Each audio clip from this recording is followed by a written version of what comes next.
सीधा सवाल मैं 7 समंदर पार से कर रहा हूं। मैं लंदन में हूं, लेकिन बात करूंगा देश की, बात करूंगा देश के भविष्य की, बात करूंगा देश के डिविडेंड की, डेमोग्राफिक डिविडेंड की। जवान देश है और विश्व गुरु बनना है तो इस जवान जो वर्ग है, जो ये युवा वर्ग है, यही वो किस्मत संजो सकता है। लेकिन 24 लाख छात्रों की, युवाओं की जान सांसत में है, जिन्होंने नीट की परीक्षा दी। 4 जून को नतीजे आ गए। 4 जून को तो राजनीतिक नतीजे भी आए थे, सरकार बनी, तीसरी बार एनडीए सरकार बनी। लेकिन इन 24 लाख छात्रों का क्या बना, यह अभी भी सवालों के घेरे में है। मांग की जा रही है कि नीट परीक्षा इसे रद्द कर दिया जाए, दोबारा परीक्षा हो। इसे लेकर मुख्य विपक्षी दल कांग्रेस आज देश भर में प्रदर्शन कर रही है। साथ ही साथ लगातार 3 मॉडल्स का जो जिक्र हो रहा है, एक बिहार यानी कि पटना मॉडल, एक झज्जर का झंझट और एक गोधरा मॉडल गुजरात का। उसमें बिहार पुलिस का, जो बिहार सरकार का इकोनॉमिक ऑफेंसेस यूनिट है, जो विंग है, वो दिल्ली आया है। अब शिक्षा मंत्रालय उनसे सबूत मांग रहा है कि क्या क्या सबूत आपने खंगाले हैं। वो शिक्षा मंत्रालय जिसकी पहली प्रतिक्रिया 13 जून को आई थी, शिक्षा मंत्री ने कहा कोई लीक हुआ ही नहीं। फिर इक्का दुक्का लीक हुआ है, आइसोलेटेड केसेस हैं, पर सवाल, खुलासे पर खुलासे होते रहे। तो अब नैतिक जिम्मेदारी की भी बात कर रहे हैं शिक्षा मंत्री धर्मेंद्र प्रधान। मॉरल पेडेस्टल पर वो खुद को बैठे हुए दिखाना चाहते हैं। तो नैतिक जिम्मेदारी है, तो उस नैतिक जिम्मेदारी का क्या किया आपने? इस सवाल का जवाब नहीं दिया जा रहा है। आइसोलेटेड केसेस हैं, ये आपको कैसे पता कि आइसोलेटेड केसेस हैं? क्या कोई जांच की गई है? किसने जांच की है? बिहार में जांच हो रही है, बिहार पुलिस की आप तारीफ भी कर रहे हैं, उसकी पीठ भी थपथपा रहे हैं। इकोनॉमिक ऑफेंसेस यूनिट की टीम को दिल्ली भी बुलाया जा रहा है, लेकिन वहां पर भी खुलासे दर खिलासों में और अध्याय और पाठ जुड़ रहे हैं। उसमें अब चिंटू और पिंटू की भी एंट्री हो गई है। ये चिंटू और पिंटू असल नाम है दर्शकों, ये मत कहिएगा मैं ऐसे ही किसी का नाम यहां पर हवा में उछाल रहा हूं। चिंटू और पिंटू। लेकिन उससे पहले मैं कुछ कबूलनामे आपके सामने पेश करना चाहूंगा। और कबूलनामा किसका है? अनुराग, ये एक अभ्यर्थी है और इसने क्या कबूल किया है? अनुराग यादव है ना। मैं नीट की परीक्षा की तैयारी कोटा के एलन कोचिंग सेंटर से कर रहा था। मेरे फूफा सिकंदर, सिकंदर का नाम बहुत आ रहा है, नीतीश का नाम बहुत आ रहा है और एक आनंद का बहुत नाम आ रहा है। तो मेरे फूफा सिकंदर, जो कि जूनियर इंजीनियर के पद पर कार्यरत हैं, एक दिन मुझे फोन कर उन्होंने बताया कि 5 मई को नीट की परीक्षा है, अब तुम कोटा से वापस आ जाओ। परीक्षा की सारी सेटिंग हो चुकी है। जिसके बाद मैं कोटा से वापस आ गया। मेरे फूफा ने 4 मई की रात में अमित आनंद और नीतीश कुमार के पास मुझे छोड़ा। मुझे जिस जगह पर छोड़ा गया था वहां पर नीट की परीक्षा का प्रश्न पत्र और उत्तर पुस्तिका दी गई। गौर कीजिएगा दर्शकों, जहां रात में परीक्षा में आने वाले सवाल और जवाब रटवाए गए। मेरा सेंटर DY पाटिल स्कूल में था। मैं स्कूल में परीक्षा देने गया तो जो प्रश्न पत्र, अब गौर फिर से कीजिएगा, मैं स्कूल में परीक्षा देने गया तो जो प्रश्न पत्र पूरी तरह रटवाया गया था, मुझे परीक्षा में 100% वही सवाल मिले। तो ये DY पाटिल स्कूल में ही ऐसा हुआ या ये पर्चा कितनों को लीक किया गया? क्या इसकी तफ्तीश हुई है? क्या ये बस वहीं तक उस डीवाई पाटिल सेंटर तक ही सीमित था क्या? और इस नतीजे पर कैसे पहुंच गया है शिक्षा मंत्रालय या एनटीए?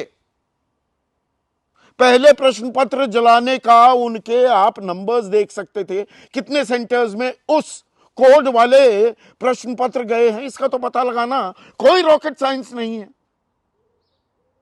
लेकिन क्या किसी ने पता लगाने की जहमत उठाई या सबूत देने की जिम्मेदारी भी या तो विपक्ष की है या इन बच्चों की जो डरे हुए हैं, चिन्हित हो जाएंगे, माता पिता परेशान है, अरे भाई ज्यादा प्रदर्शन करने की जरूरत नहीं, वापस आ जाओ, थकाया जा रहा है। यह मैंने पिछले कार्यक्रम में बात कही थी। अब एक और कबूलनामा हो रहा है। आयुष, उनके पिता क्या कह रहे हैं? मेरी पहले से दोस्ती सिकंदर से थी। एक दिन मिलने गया तो सिकंदर ने पूछा कि कहां गए थे, तो मैंने बताया बेटे के पास कोटा गया था, कोटा में नीट की तैयारी करता है। सिकंदर ने तब कहा कि सब सेट है, 40 लाख रुपए लगेंगे, बेटा नीट पास कर जाएगा। और लालच में आकर सिकंदर को बेटे के सारे कागजात दिए और 4 मई की रात को बेटे आयुष को क्वेश्चन और आंसर रटवाया गया।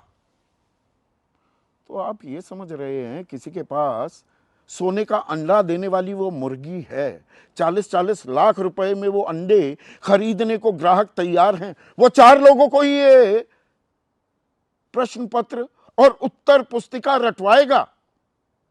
वो आंकड़ा 400 क्यों नहीं हो सकता, 4000 क्यों नहीं हो सकता? इस सवाल की तहकीकात की गई है क्या?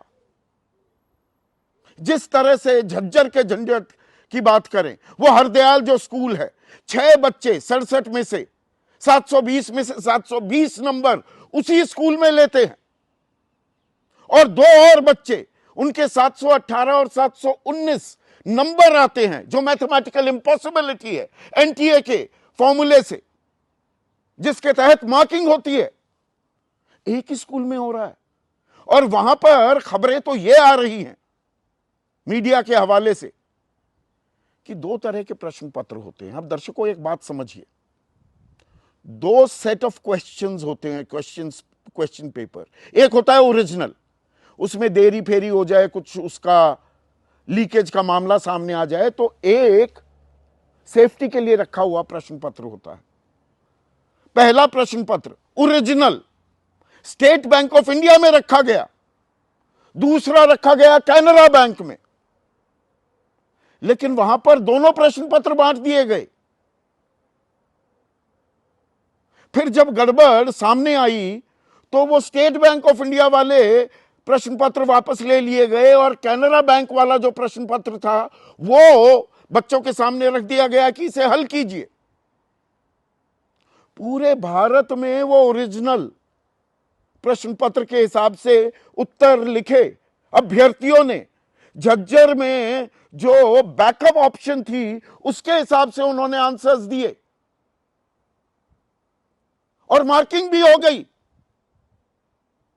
और ग्रेस मार्क्स दिए गए हैं बच्चों को कि देरी हो गई, और वो दिए गए सिर्फ 1563 बच्चों को।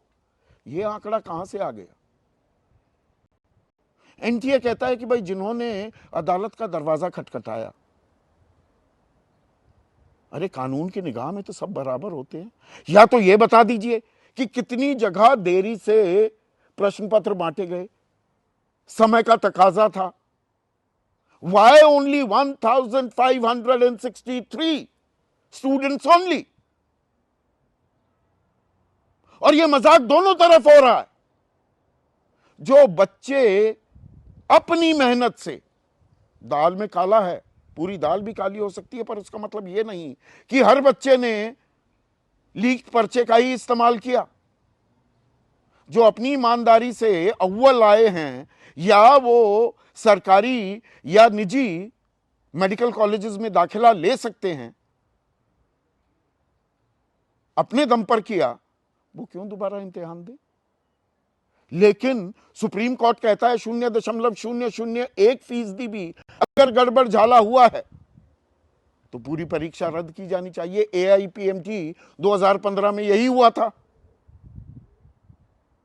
पर दोबारा पर्चा कराना ऐसे मौसम में जब सरकार बनी हो, अपने दम पर बहुमत नहीं, घटकों की बैसाखी की जरूरत हो, और 24 लाख बच्चों का इम्तिहान दोबारा करवाना कोई टेढ़ी खीर से कम नहीं। उसकी तैयारी करनी पड़ेगी, 3-4 महीने और लग जाएगा, सत्र डिले हो सकता है, 0 ईयर भी हो सकता है। तो क्या यह पर्दादारी की जा रही है? और जो अनकंफर्टेबल सवाल हैं, उन सवालों से क्या बचा जा रहा है? गोधरा में भी यह खुलासा हुआ। अब ये आइसोलेटेड केस तो नहीं हो सकते, आइसोलेशन में तो नहीं हुआ। सीबीआई जांच क्यों नहीं होती? विपक्ष के बहुत से नेता ये आरोप लगा रहे हैं ये राष्ट्रीय स्तर पर एक व्यापम घोटाला है। व्यापम घोटाले का आज तक सच सामने नहीं आया, इसका सच कभी सामने आएगा। और आप दोषियों को बख्शेंगे नहीं। तो यूजीसी नेट का इम्तिहान जिसमें 9 लाख अभ्यर्थी थे, उसको आपने रद्द क्यों कर दिया? कौन थे वो मुजरिम? क्या आपने उनकी शिनाख्त कर ली, पकड़ लिया? नहीं, वहां पर तो आप मुतमईन हो गए कि जी घपला हुआ है, कुछ लीकेज हुई है, तो वहां पर आपने कर दिया। लेकिन यहां पर क्यों करने को तैयार नहीं है? ये कुछ ऐसे सवाल हैं जिनके जवाब देश को मिलने चाहिए, और देश से पहले जो हमारी युवा पीढ़ी है उनको तो ये जवाब मिलने ही चाहिए। आज सुबह मैं लंदन में, यहां पर भी ये चर्चा का विषय है, मैं बहुत से डॉक्टरों से मिला, उसमें भारतीय के डॉक्टर्स भी थे। वो माथे पर हाथ रखकर बैठे हुए थे कि ये क्या हो रहा है वहां पर, सच्चाई क्या कभी सामने आएगी भी? और उदाहरण दिया गया चीन का। अब चीन का उदाहरण गौर से सुनिएगा। चीन में इसी तरह से जो लोग डॉक्टर बनना चाहते हैं, जो युवा वहां के डॉक्टर बनना चाहते हैं, एक गांव काओ एग्जाम होता है यूनिवर्सिटी एंट्रेंस के लिए। 1,30,00,000 युवा छात्र इस इम्तिहान को लेते हैं। 1,30,00,000, 23-24 लाख से 4-5 गुना। अब इन एग्जाम्स को, इन क्वेश्चन पेपर्स को गुप्त ठिकानों पर रखा जाता है। तैयार करने की जिम्मेदारी सरकार की होती है। They are treated as state secret, राज रहस्य। मतलब भारतीय वहां पर गड़बड़ झाला करे या कोई पेपर लीक कराने की कोशिश करे तो ऑफिशियल सीक्रेट एक्ट में, राजद्रोह में सीधा जेल में ठोक दिया जाएगा। No ifs and buts. Internet, mobile से दूर रखा जाता है इन चीजों को। खुफिया विभाग भी इसमें शामिल किया जाता है। सेना की निगरानी होती है। बैंक की मनी वैन का इस्तेमाल किया जाता है। एग्जाम सेंटर पर ड्रोन में ये प्रश्न पत्र लाए जाते हैं। रेडियो सिग्नल रोक दिए जाते हैं उस इलाकों में। प्रश्न पत्रों की जीपीएस से ट्रैकिंग होती है। चीन कर सकता है, हम क्यों नहीं कर सकते? यह संशय क्यों बना रहे? आने वाले सालों में, यह साल 2024 कहीं इस बात के लिए तो याद नहीं किया जाएगा। और विदेशों में चर्चा होती है, हमारे डॉक्टरों की धाक है, तूती बोलती है भारतीय डॉक्टरों की। लेकिन क्या 10 साल बाद कोई डॉक्टर है और उससे यह पूछा जाए, जी आप किस साल में आपने इम्तिहान दिया था, आपने मेडिकल कॉलेज में एंट्रेंस लिया था, कि 2024? अच्छा, वो लीक वाला। खामखा मुन्ना भाई का तमगा चस्पा हो जाएगा 1 लाख से ज्यादा डॉक्टरों पर, और कोई उफ भी नहीं कर रहा। बात बात पर सीबीआई जांच हो जाती है। ईडी, आईटी ऐसी हरकत में आते दिखाई देते हैं। यहां पर हरकत कहां है? झज्जर में तो झज्जर पुलिस ने अभी तक कोई एफआईआर भी दर्ज नहीं की है, जो मीडिया रिपोर्ट्स आ रही हैं। तो तहकीकात कौन करेगा?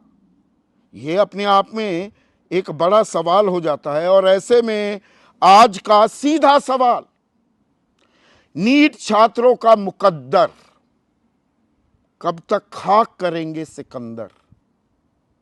ये सिकंदर जैसे, और ये छोटी मछली है, बड़ी मछली कहाँ है?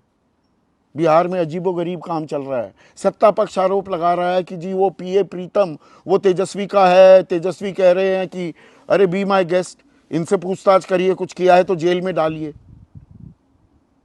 खामखा की राजनीति के खेल में भी हम फंस रहे हैं। और अगर कहीं भी पेपर लीक तो कैसे मान लें कि परीक्षा ठीक?